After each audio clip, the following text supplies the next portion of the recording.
Hi, scholars. Yesterday, Mrs. Sneller told you that before you read a nonfiction book, you should think about what you already know about that topic so that it's easier to recognize the new things that you learn. Well, it's Miss Martinez here, and I'm here to tell you that you should also think what you learned about a topic after you read. So, the whole reason that we read nonfiction books is to learn about new things, right?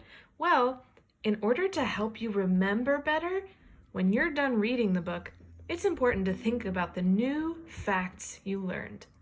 Like when we read Building a House.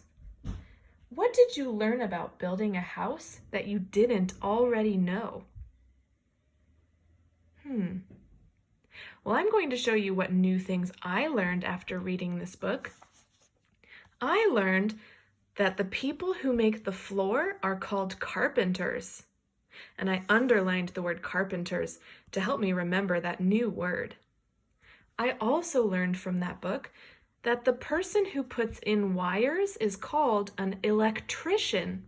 And I also underlined that word because it was a new word for me. We also read shoes, shoes, shoes. What new things did you learn after reading this book? Think about it.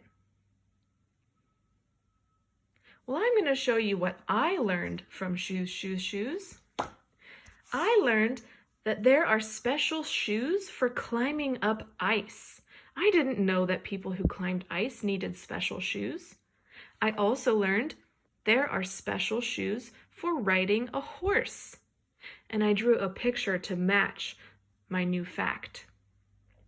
Now, friends, it's super important, like I said, to think about the new things you learned after reading a nonfiction book. It'll help you remember those new facts better, I promise. So later today, when we read our new nonfiction book, How to Hide a Butterfly, I want you to write in your reader's notebook a sentence about something you learned that you did not know before. And you can use my sentence starter. I, capital I for the beginning of a sentence, learned that, and tell me the cool new fact you learned from our nonfiction book that you did not know before. I can't wait to hear of all the new things my scholars learned from our nonfiction book today. Make sure you use a capital letter at the beginning of your sentence and a period at the end. Bye-bye, scholars.